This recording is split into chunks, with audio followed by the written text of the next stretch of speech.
Good morning everyone, kung nasan man kayo sa mundo. Good morning, magandang umaga sa inyo. Sana ako lahat kayo nag-almusal na. Kung hapon naman, bahala na kayo. So yun pa.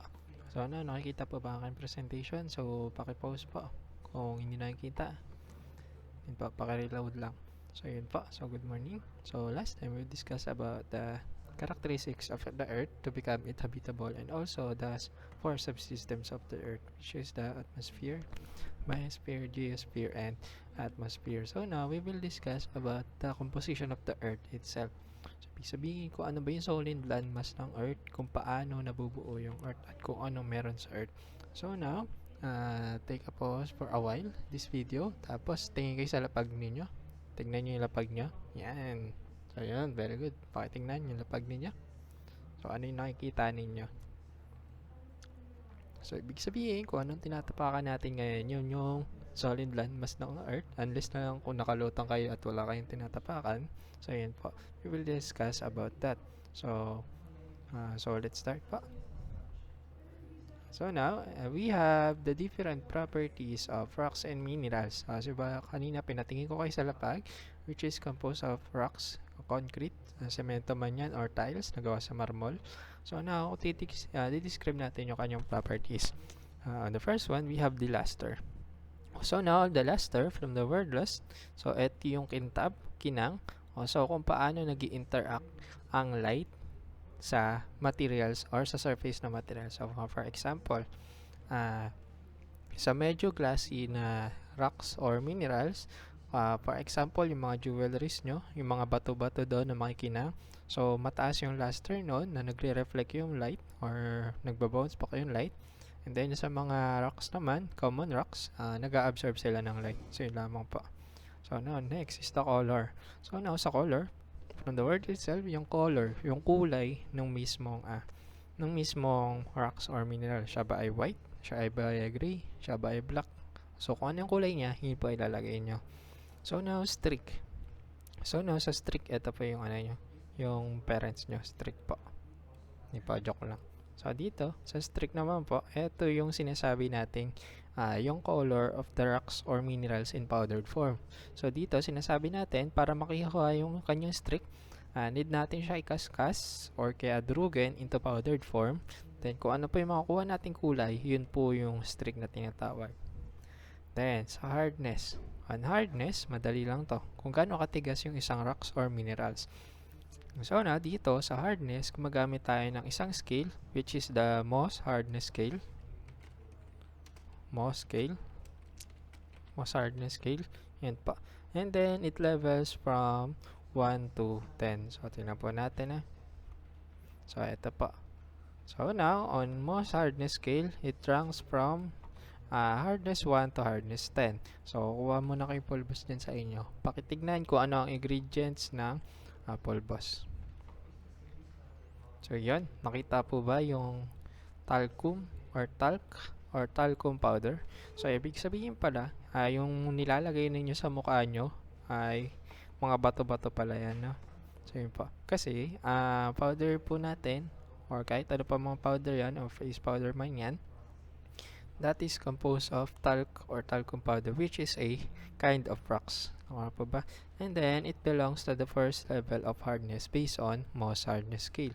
And then, on gypsum up to corundum, so usually nakikita natin yan sa bahay-bahay natin, sa construction, sa industrial, at sa mga alahas natin, like yung quartz.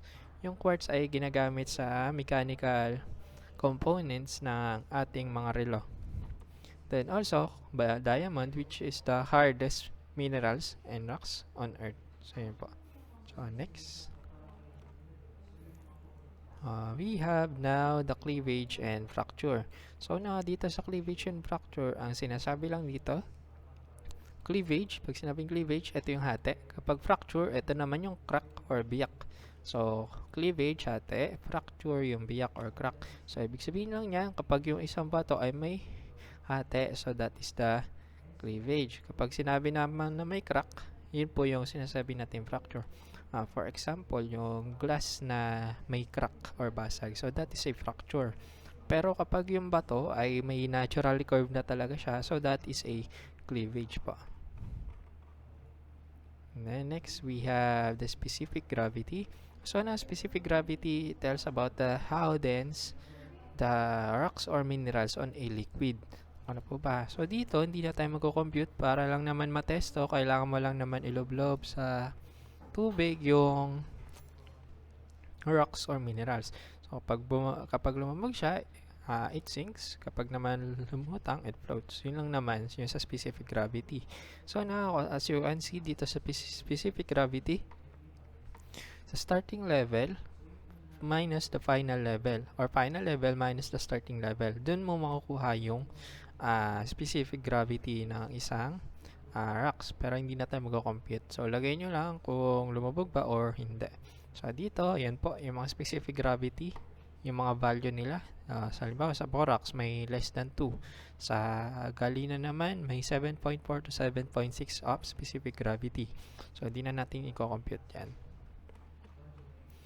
Next one, we have the word magnetism.